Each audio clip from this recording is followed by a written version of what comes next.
This session is called The Gilded Age. On a day like this, like today, many years ago, actor Danny Denzongpa was watching a cricket match on TV at home, and he suddenly got a call from Kishore Kumar asking him to come over to his bungalow as soon as the cricket match was over. So a few hours later, Danny Denzongpa landed up at Kishore Kumar's bungalow, Gauri Kunj, and there he saw a few musicians assembled outside the bungalow. He said, "क्या हो रहा है? क्या दादा ने music session के लिए बुलाया आप सबको?" He asked Uttam Singh, the violinist, "क्या दादा क्या है? सब लोग यहाँ पे assemble क्यों हो गए?" Uttam Singh said, "Don't you know? Look what? Dada is no more. He had passed away a couple of hours back." The date was 13th October 1987, almost 38 years back. Danny's brother once went to Kalimpong just after Kishore had passed away, and he saw a few Tibetan refugees lighting lamps in memory of Kishore Kumar. He asked them, "Why are you so passionate about Kishore Kumar?" They said, "We came from Tibet.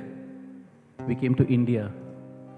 We didn't know any Indian language. We could not communicate with anyone. But we used to listen to Kishore Kumar's songs, and we used to get peace in our minds." They had never met Kishore Kumar. I don't know how many of us have met Kishore Kumar, but Kishore Kumar's voice meets everyone.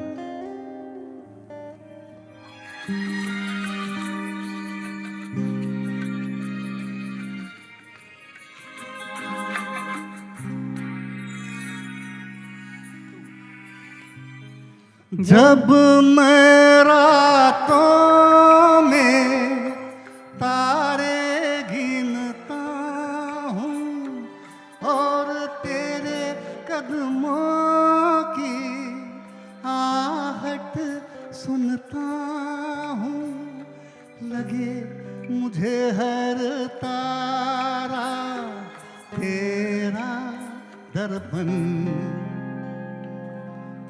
आए तुम याद मुझे, गाने लगी हर धड़कन, खुशबू लाई पवन, महका चंदन, आए तुम याद मुझे.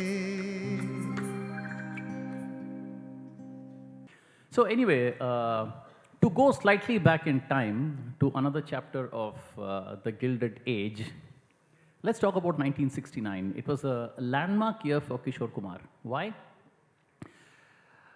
Starting mid-60s, Kishore Da's films were not doing that well. He had put on weight, he was no longer looking very young, his hairline was receding, and his films weren't doing well. So he was at crossroads, कि क्या करना है? Should I become a singer-actor or an actor-singer? कि क्या करना है? कभी-कभी होता है ना जिंदगी में कि when you're looking for answers, the answers elude you, but suddenly you stumble upon the answer. You know, everything falls in place with a sweet click. So एक picture release हुई थी 1969 में, where all the answers fell in place with a click. And after that, Kishore Kumar did not become a singer-actor or an actor-singer. He became a singer-singer. और वो picture जो थी, it was with the flop hero.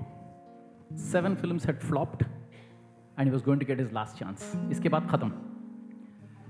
And Kishore Da was to sing for him. तो क्या हुआ था कि before recording the songs, Kishore Da called this flop hero over to his house. And he had a conversation with him.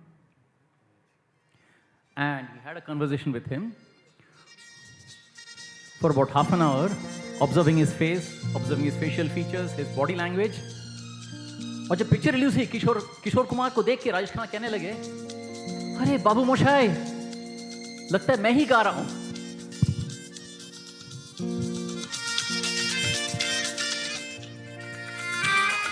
हो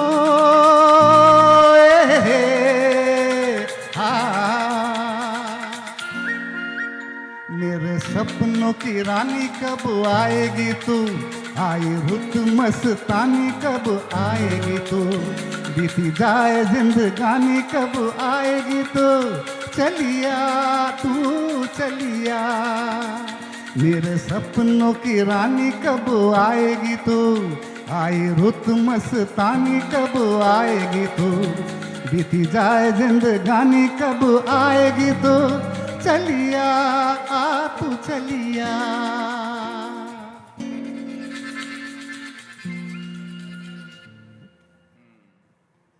So that was one more episode.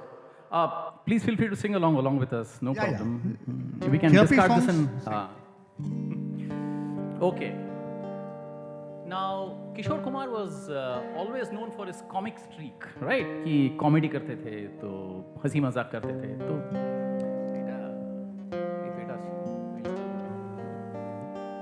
so it was like a lot of fun and a lot of hasi mazak, his comic movies. Now suddenly in 1964, which was also one of his landmark years in his career, so he suddenly decided to make a dead serious movie with his 12-year-old son. And he said that I want to take control of everything. I want to be the producer, I want to be the director, I want to write the story, and obviously I'll be the hero and I will sing myself. तो बचा क्या फिर? The lyrics. And he called his good friend Kaviraj Shailendra, the legendary poet, और कहा कि आप इसका lyrics लिखिए. इसके पहले जो होता था तो Kishore Kumar used to write some funny limericks and ask Shailendra to approve it. वो approve कर भी देते थे. But this was far more serious. इसमें कोई हंसी मजाक की कोई गुंजाइश नहीं है. तो उन्होंने कहा कि भाई ठीक है, अब आ जाइए. So in his bungalow in Gauri Kunj, the basement of Gauri Kunj was Kishore Kumar's workplace. तो वहाँ बैठ के वो काम करते थे. तो उन्होंने शैलेंद्र को बुलाया, तो बैठिए, ये गाने का ये सिचुएशन है, very poignant. It's a father-son situation. And he has lost his family. ये सिचुएशन है. तो and then he said, tune उन्होंने बजा के सुनाया शैलेंद्र को. So ट्यून सुन के शैलेंद्र उठ के बाहर चले गए. मैंने कहा कहाँ? He's off. He was nowhere to be seen, and then he sent a servant कि इनको ढूंढ के लाओ, कहाँ गए Shailendra? So that man went and saw Shailendra standing, staring at the sea and puffing a cigarette. कि सोच में पड़े हुए हैं. तो he told him, घबराइए मत, मैं यहाँ पे हूँ. I'll come back. अब जाइए, मैं आ रहा हूँ, थोड़ी देर में आ रहा हूँ. So and then he came back to Kishore Kumar's bungalow. He sat down, and then he said, आपने जो ट्यून दिया मुझे, उस पे मैंने ये लिरिक्स लिखा है. And immediately Kishore, on hearing it, approved the lyrics. और क्यों नहीं approve करते? Lyrics Any idea which about the song? आ चल के तुझे was written not by Shailendra ji, by Kishore Kumar himself. So not this song.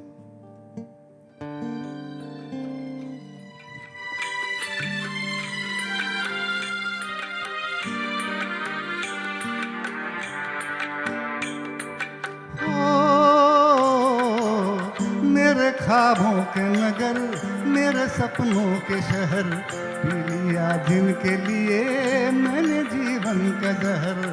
आज मैं ढूंढूं कहाँ, खो गए जाने किधर. आज मैं ढूंढूं कहाँ, खो गए जाने किधर. बीते हुए दिन वो हाय प्यारे पल छिन, कोई लौटा दे मेरे बीते हुए दिन, कोई लौटा दे मेरे बीते हुए दिन.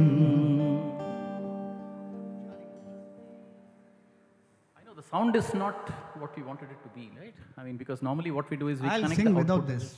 I think we can do that. You just give me the scale. Yeah. हाँ, आप scale देते जाइए दादा. उनको Okay, at this point, let me hand over the stage to the guitarists or two guitarists to introduce yourselves. Myself Kishore Swain. louder please. Myself Kishore Swain. Kishore. Kishore. So आज तीन किशोर हैं यहाँ पे. I am Bhabtos Mohanty. Bhabatosh. Thank you. आज 3 किशोर हैं, एक किशोर की बात हो रही है, एक और किशोर और एक और किशोर वहाँ बैठे हुए हैं। ओके, 1970s की बात करते हैं। In the early 70s what used to happen is, you know, you have this blue chip stocks, right? All of you have some exposure to the stock market. So there was this blue chip stock which was basically कुछ ऐसे होता था, there was a combination. So distributors, film distributors used to line up with producers and directors and ask them कि दादा Rajesh Khanna hero है ना? बोला हाँ। पंचम के म्यूजिक है ना? बोला हाँ है। किशोर दा के गाने हैं? बोले हाँ हैं। ये लीजिए advance.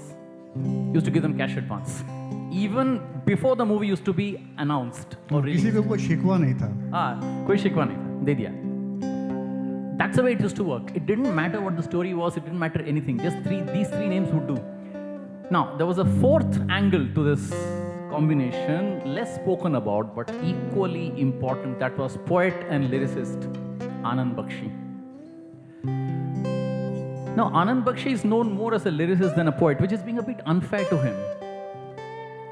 But how he was different, and Sahir Ludhianvi also was a great poet, but how Anand Bakshi was different from Sahir Ludhianvi is that while Sahir Ludhianvi's shairi carried that watermark of the Urdu erudition, Anand Bakshi wrote in colloquial, dialect-free Hindi of the everyman. He believed that simplicity was the key to connecting with people. So he used to pluck words, he used to pluck from the lexicon of the common man and used to write in very simple words that connected with people. He could also write in Urdu actually. He could write in Urdu. हाँ. So he wrote in a very dialect-neutral Hindi. और जावेद अख्तर साहब ने एक बार कहा था कि आनंद Bakshi is perhaps the most underrated poets in the He had a lot industry. of shikwa in his life. Yeah. हम क्यों शिकवा करे झूठा, क्या हुआ जो दिल टूटा। हम क्यों शिकवा करे झूठा, क्या हुआ जो दिल टूटा। शीशे का खिलौना था, कुछ न कुछ तो होना था। हुआ ये क्या हुआ, कैसे हुआ, कब हुआ, क्यों हुआ, जब हुआ तब हुआ। ओ छोड़ो ये न सोचो, ये क्या हुआ। समझे ना?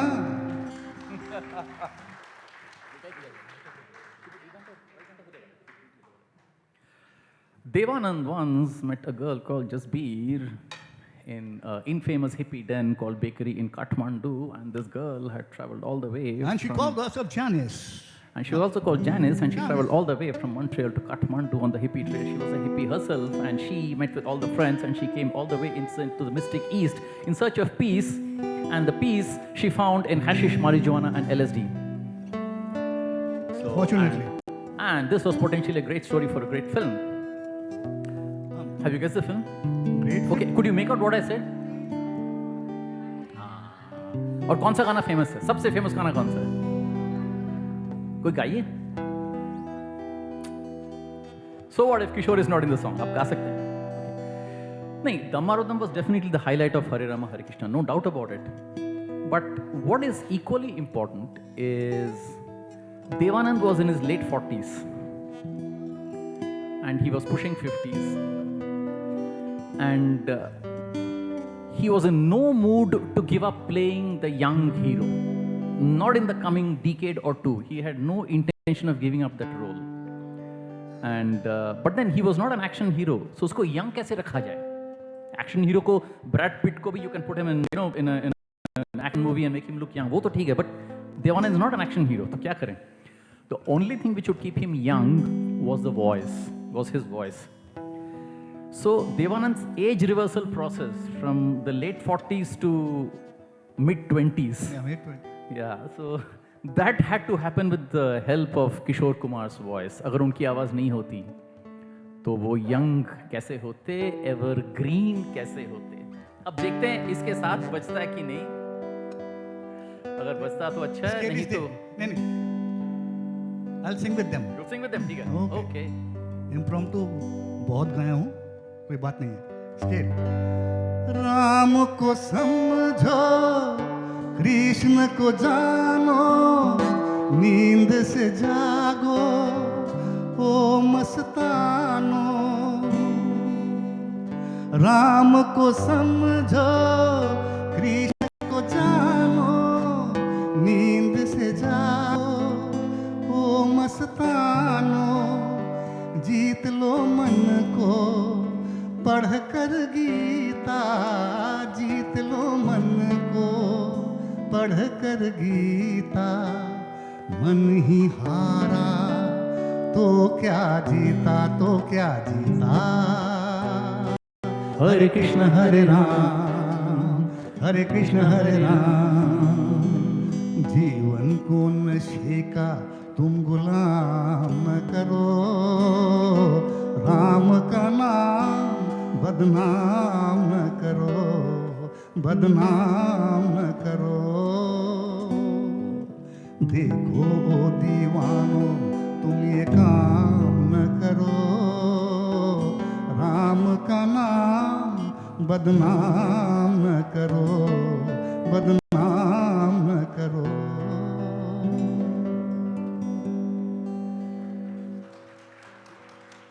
There were two antaras in this song, but और भी है। Devanand decided to keep only one antara in the film because he didn't want to delay his own entry in the scene. So, but the soundtrack in the records that were released, those had two antaras. Okay, now another very important person in Kishore Kumar's life was Salil Chaudhary. You know, they say that Salil Chaudhary and Kishore Kumar were not the best of friends.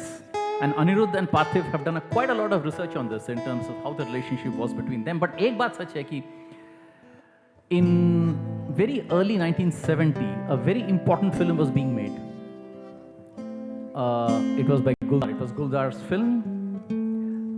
It had shades of intergang rivalry and all that. I think you know the film. Basically based on Romeo and Juliet. The West Side Story. West Side Story. West Side Story. So there was a song that Salil Chaudhary was composing. Kishore Kumar and Salil Chaudhary were sitting on the gaddi at the same level. After Kishore Da heard the mukhada, he said, "I'll sit on the floor."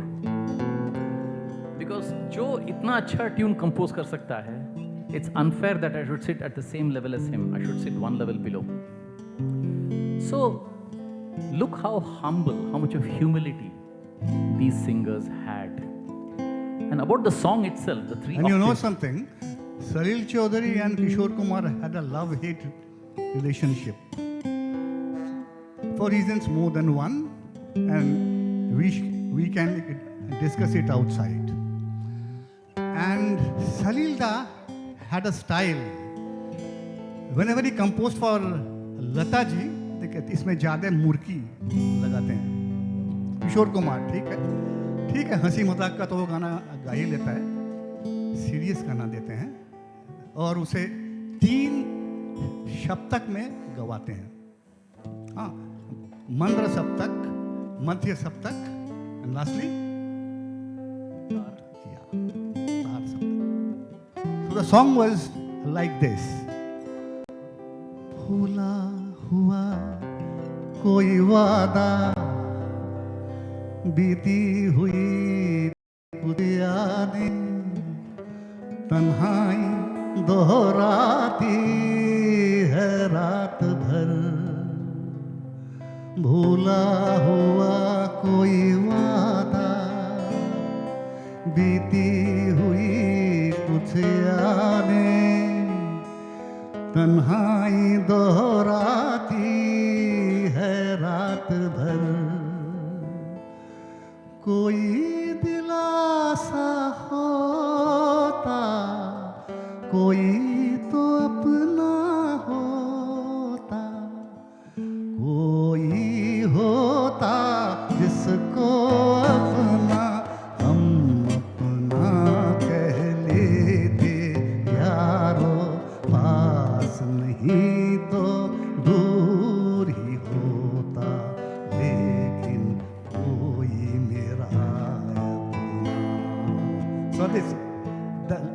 last note, like this comes to Mandra Saptak, and the highest note it goes to Tar Saptak. We spoke about Kishore and Lata. एक ऐसे भी गाना है सलील चौधरी का जिसमें किशोर ने दोनों की आवाज़ों में गाया है. I think you can talk. आपने तो सभी सुनिएगा ना, जो किशोर और ये गाता है, प्राण गाता है हाफ टिकट में.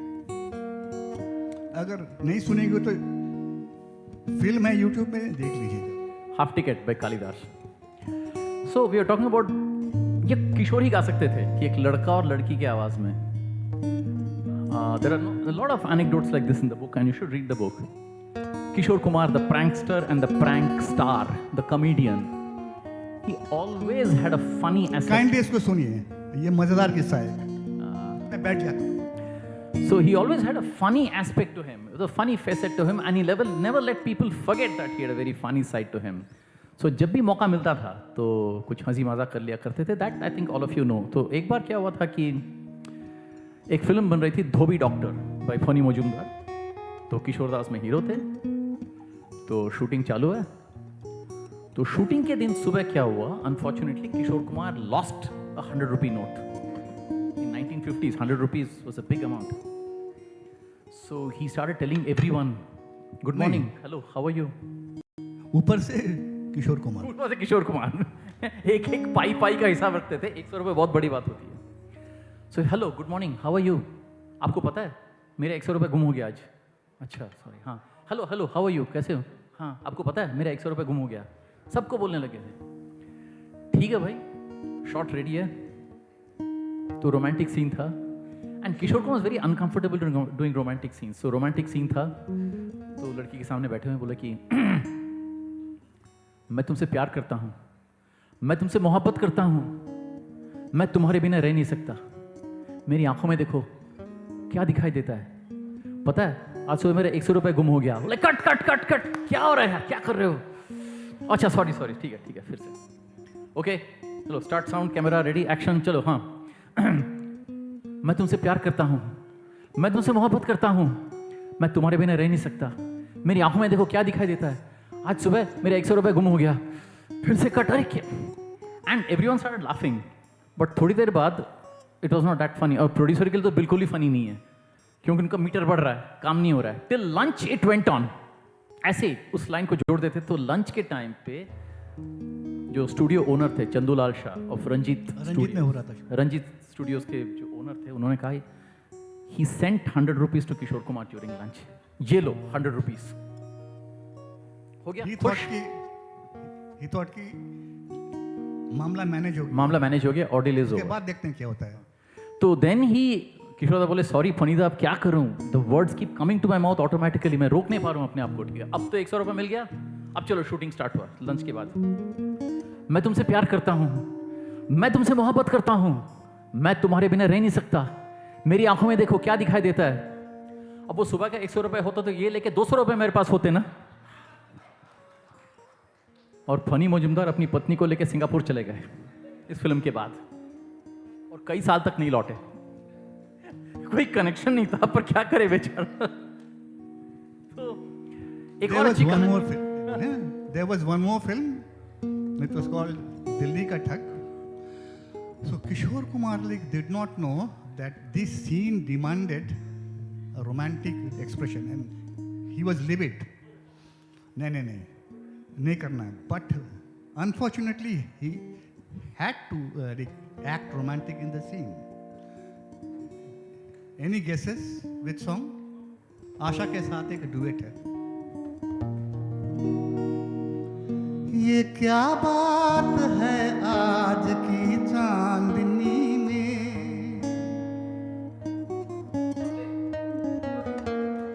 ये क्या बात है आज की चांदनी में, कि हम खो गए प्यार की रागिनी में. ये बाहों में बाहें, ये बहकी निगाहें, लुभाने लगा जिंदगी का मजा. ये रातें मौसम नदी का किनारा, ये चंचल हवा.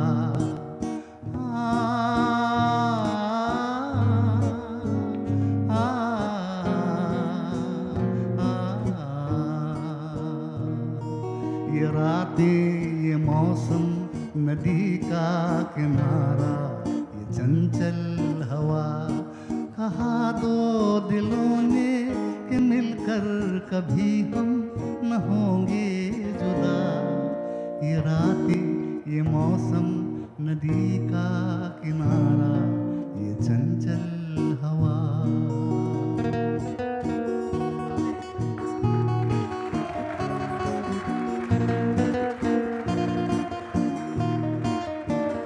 देखिए अभी जो भी हो रहा है सब इम्प्रॉम्प्टू हम लोग स्टेज पे ये फर्स्ट टाइम मिल रहे हैं right and Of course, I have known them for a long time, fascinating since 6 p.m. today.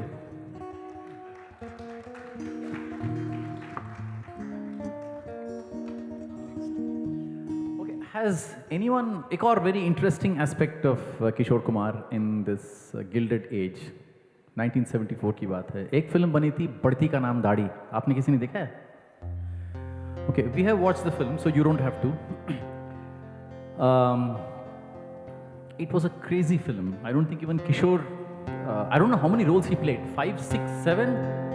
He has kept on playing role after the other, and it was his take on the silly things that happen in Bollywood, on the absurdities of Bollywood. It was a spoof. It was a spoof film, and he made it. And उसपे एक खूनखार villain होते थे ना, K. N.. Singh. आपको याद है 1950s 60s में apps उनको देख के ऑडियंस डर के भाग जाते थे, ऑडियंस में खौफ पैदा करते थे. इन्होंने क्या किया? He almost stripped him naked in the film. खड़क सिंह बना दिया उनको. I.S. Johar, he cast him in a role of a Sindhi, and he made him speak Gujarati Sindhi lyrics. also sing songs Also singing songs. Yeah, हाँ. he sang a song He sang a song in that. And so और K. N.. Singh तो role कर रहे हैं खड़क सिंह, और एक गाना भी था उसमें. ओ गोरी मान जरा पिया को जान जरा जान like this song is actually on screen it is Kane Singh romancing 8 or 9 like young woman In Beachwear, if I remember correctly. या बीच में वो important है ना, that's important. तो शॉट नहीं है उठी देख So, and that was his film. एक छोटा सा sidelight है. The song that I.S. Johar was singing, मेरा डैडी कौन छे, मेरे मम्मी कौन छे. तू कौन छे Interesting. तेरी खबर नहीं तेरी मम्मी कौन छे तेरे डैडी कौन छे. This line, these 4 lines were used in another film in 2009 called Sankat City by Pankaj Advani. He made a film called Sankat City, starring I think K.K. Menon and Raima Sen. It was a sort of a crime comedy. So the villain used to sing these lines in that film. So very interesting. That Balaji ने जिंदगी में एक मच्छर को भी मारा नहीं है, लेकिन लेक्चर्स में ऑलवेज क्राइम क्रिमिनल्स बंदूक स्मगलिंग. मच्छर बहुत मारे हैं, कलकत्ता में मच्छर बहुत होते थे, तो मच्छर बहुत मारे हैं. Beyond that, never tried anything. So we're talking about बढ़ती का नाम दाढ़ी. उसमें there was a very odd combination between two people, which Anybody got guessing? reversed, which got reversed in less than 2 years. This happened only once. It happened only once. There was a combination between Kishore Kumar and another person X in that film, and they reversed roles in as less as 2 years after 1974. Anyone guessing? Very simple. Okay. Kishore Kumar was a music director, and the singer was Bappi Lahiri. He was named Bhompo in the film. So, before Bappi Lahiri lost his way in the 1980s, he composed a few classy melodies for Kishore Kumar in the 1970s. So, after Badhti Ka Naam Daadi, Bappi Lahiri became a composer and Kishore Da was singing for him. So, the roles got reversed. So, of all the classy melodies that Bappi Lahiri composed and Kishore sang, the most famous, the most celebrated one is Chalte Chalte, right? You agree? But there is another song which is beautiful. It's a beautiful melody, less known, but made popular in Calcutta in the late 1980s by Anirudh Bhattacharya. Nobody knew that song because those days we didn't have internet and we didn't have all this. So when he started singing the song in Actually, the college saw the circuits, film in 77. It was so 87? bad. Ah. I forgot everything except one song. So this song was made popular in the entire college fest circuit in Eastern India by Anirudh Bhattacharya, and everyone came to know about the song. Then they went to the shops and started asking for this cassette. कि ये गाना है आपके पास? दुकानदार भी चौंक गया, भाई ये गाना मैंने भी सुना नहीं है. So then, actually it happened. So we thought we'll pull out that gem, that rare gem from the bottom of the ocean and present it to you. This song is dedicated to all the beautiful women here. This stanza particularly. मेरी सांसों से पूछो, मेरी आहों को समझो, मेरी सांसों से पूछो, मेरी आहों को समझो, तुम पूजा हम पुजारी, तुम किस्मत हम जुआरी, ये नैना ये काजल ये जुल्फें ये आंचल, खूबसूरत सी हो तुम गजल, कभी दिल हो कभी धड़कन, कभी शोला कभी शबनम, तुम ही हो तुम मेरी हमदम, ये नैना ये काजल ये जुल्फें ये आंचल, खूबसूरत सी हो तुम गजल, कभी दिल हो कभी धड़कन, कभी शोला कभी शबनम, तुम ही हो तुम मेरी हमदम, जिंदगी तुम मेरी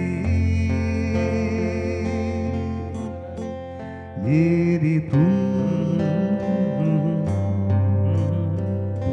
जिंदगी.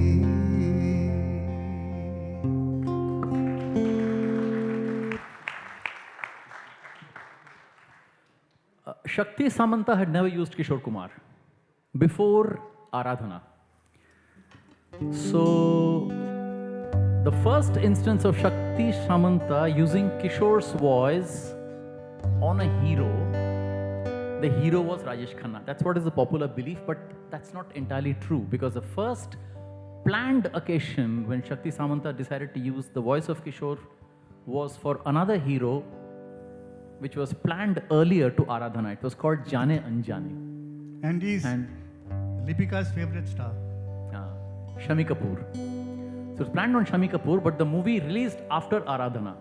So Aradhana became the first released film with Shakti Samanta using Kishore's voice for a hero, but Jaane Anjane came earlier to that.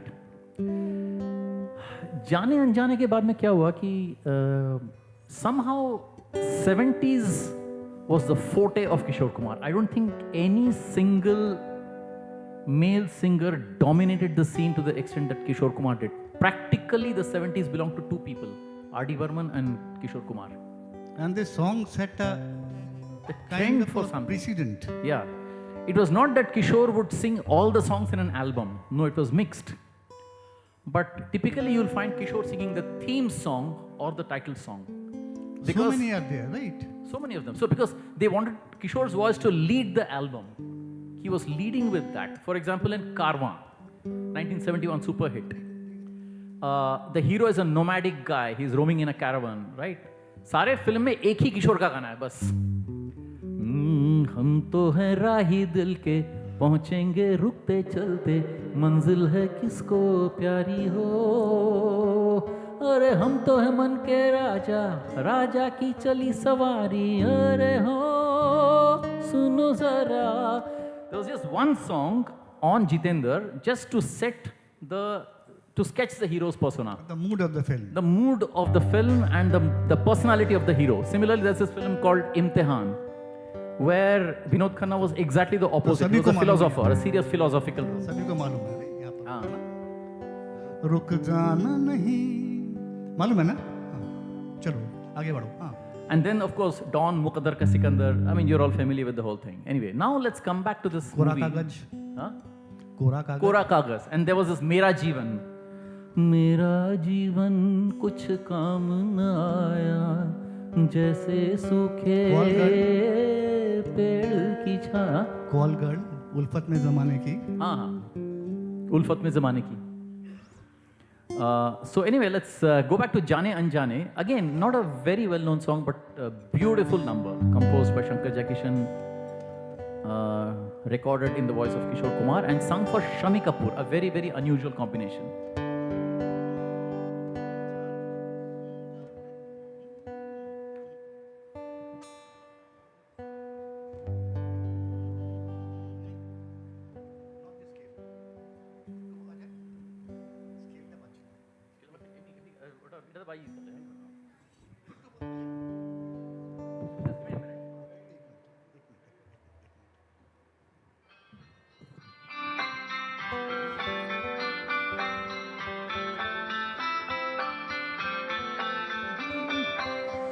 आस निराश की दो राहें पर दिल तो हमारा टूटा, इस किस्मत ने धीरे धीरे अपना सब कुछ लूटा। आस निराश की दो राहें पर दिल तो हमारा टूटा, इस किस्मत ने धीरे धीरे अपना सब कुछ लूटा। भीग चुके हैं ये पलकें, भूल गए हम हंसना, जाने अनजाने लोग मिले मगर कोई मिला न अपना। क्या क्या हमने सोचा था, रह गया बन के सपना, ओ जाने अनजाने।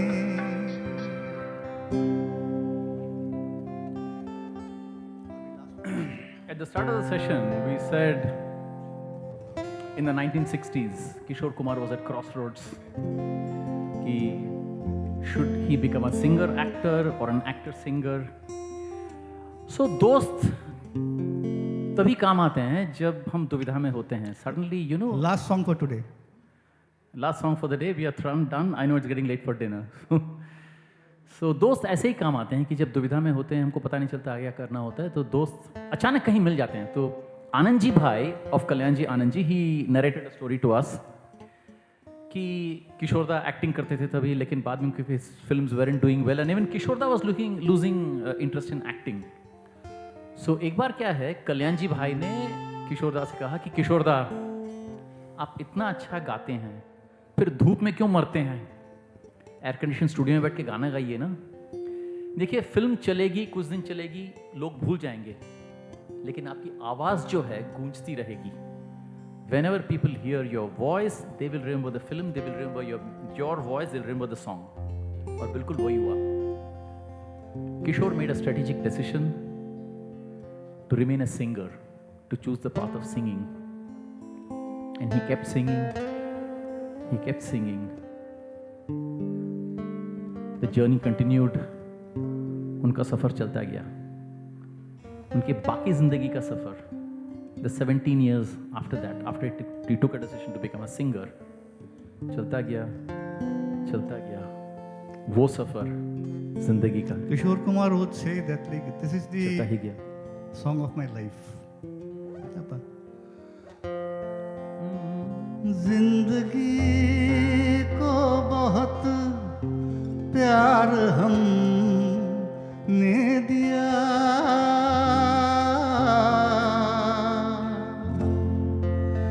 मौत से भी मोहब्बत निभाएंगे हम, रोते रोते ज़माने में आए मगर हंसते हंसते ज़माने से जाएंगे हम.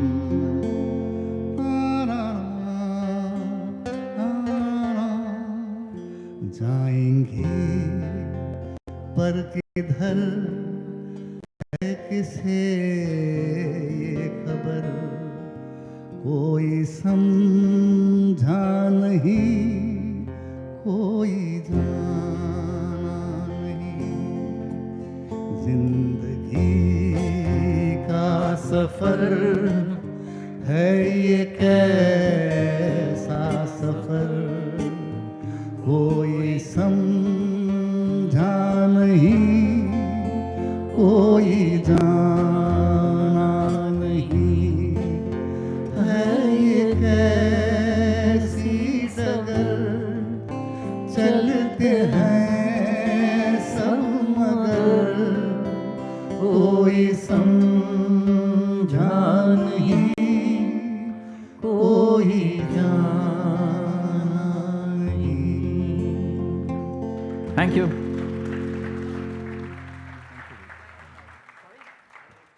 Request, no, you can take request.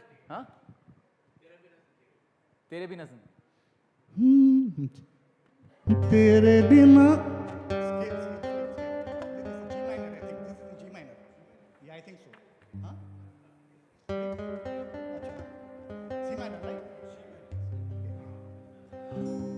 तुम जो कह दो तो आज की रात चांद डूबेगा नहीं, रात को रोक लो। तुम जो कह दो कि आज की रात चांद डूबेगा नहीं, रात को रोक लो। रात की बात है और जिंदगी बाकी तो नहीं। तेरे बिना जिंदगी से कोई शिकवा तो नहीं, शिकवा नहीं, शिकवा नहीं, शिकवा नहीं। तेरे बिना जिंदगी भी लेकिन जिंदगी तो नहीं, जिंदगी नहीं, जिंदगी नहीं, जिंदगी नहीं। तेरे बिना जिंदगी से शिकवा तो नहीं। किशोर कुमार, तेरे बिना जिंदगी भी जिंदगी नहीं. Thank you.